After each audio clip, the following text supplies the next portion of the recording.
There is a truth history whispers.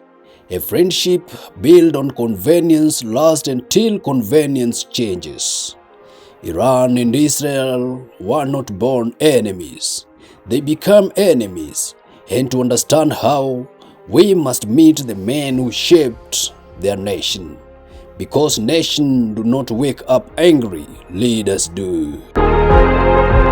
The unexpected friendship 1948 to 1979.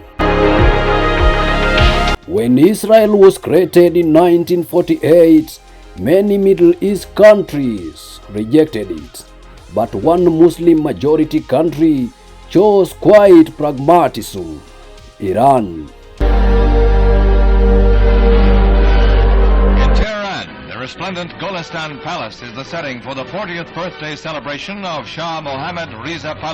Under Mohammad Reza Shah Pahlavi, Iran recognized Israel unofficially, not publicly loud, but diplomatically real. But why? Because the Shah had a vision: modernize Iran, align with the United States, contain Arab nationalism led by leaders like Gamal Abdel Nasser. سنة 53. Now let us look at Israel's side. Israel in the 1950s to 70s was led by figures like David Ben-Gurion, Golda Meir. Ben-Gurion believed in what was called the periphery doctrine. The idea was simple but strategic. If Israel is surrounded by hostile Arab states, it must build alliances with non-Arab regional power like Iran and Turkey. So Israel and Iran cooperated in oil trade, intelligence sharing, through Mossad and Savak, military coordination. This was not love, this was logic. When two lonely houses stand in a storm, they lean on each other, even if they don't share the same foundation. But foundation matter, and Iran's foundation was about to crack. The seeds of revolution. Inside Iran, not everyone loved the Shah. Many religious leaders believed he was too Western, too secular, too close to Israel and America. One voice grew louder than the rest: Ruhollah Khomeini. Khomeini saw Israel not as a strategic partner, but as a symbol. To him, Israel represented Western intrusion in Muslim lands. He argued that supporting Israel betrayed Islamic solidarity. Now here is where event leads to event. The Shah modernized rapidly. Rapid modernization created equality. Equality created anger, and anger created revolution. In 1979, the Iranian Revolution overthrew Shah, and with a single event, the chessboard flipped. Because revolution do not only change government, they change enemies. The ideological break. After taking power, Khomeini declared Israel illegitimate. Iran cut diplomatic ties immediately.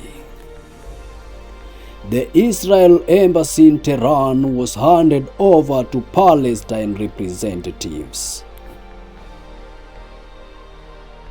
Now let us look at Israel leadership during these shifts. Menachem Begin was prime minister. Begin viewed Iran's transformation with alarm. From Israel perspective, Iran had oil wealth. Iran had a large military. Iran now had revolution ideology, and ideology is unpredictable. A rival who wants your land can be negotiated with. A rival who questions your existence cannot. That was Israel's fear.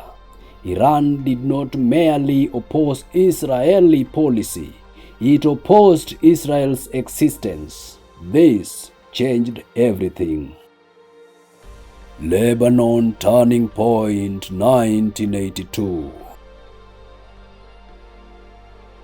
Then came another domino. In 1982, Israel invaded Lebanon to fight Palestinian armed groups. During this chaos, Iran saw opportunity. Iran sent Revolutionary Guard to Lebanon's Bekaa Valley. There, they helped form Hezbollah. Hezbollah's mission included resisting Israel's presence in Lebanon. Now the conflict had a new form. In direct war, Iran did not attack Israel directly. It supported groups that would. This became Iran's strategy. Influence without direct confrontation. Israel responded with airstrike and intelligence operations. The shadow war began. When two giants refused to fight face to face, they sent echoes to collide in the mountains. Lebanon became that mountain.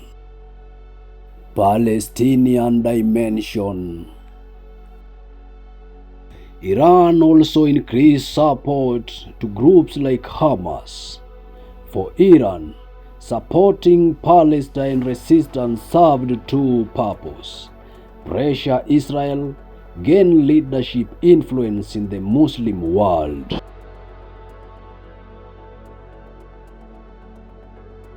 Nuclear suspicion 1990s to 2000s. As decade passed, tension deepened. Iran developed nuclear facilities. Iran insisted was for peaceful energy.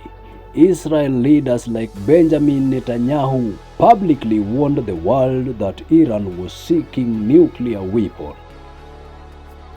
To Israel, this was existential.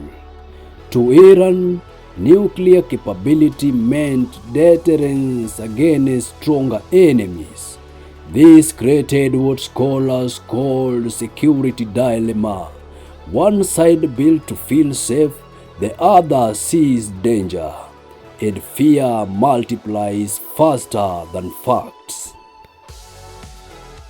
When trust disappears, even sunlight casts suspicious shadow. And we showed it. We went into Tehran, took it out, and had The silent war a era. summary of those documents. Yesterday, Over the years, Israel airstrike targeted Iranian assets in Syria. Iranian-backed groups launched rockets. Cyber attacks hit infrastructures. Neither country officially declares war, yet both prepare daily. This was not war.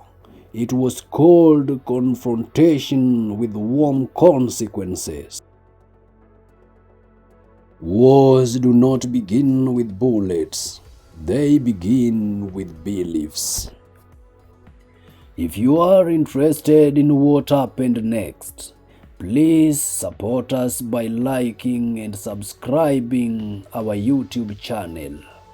Part 2 is waiting for you.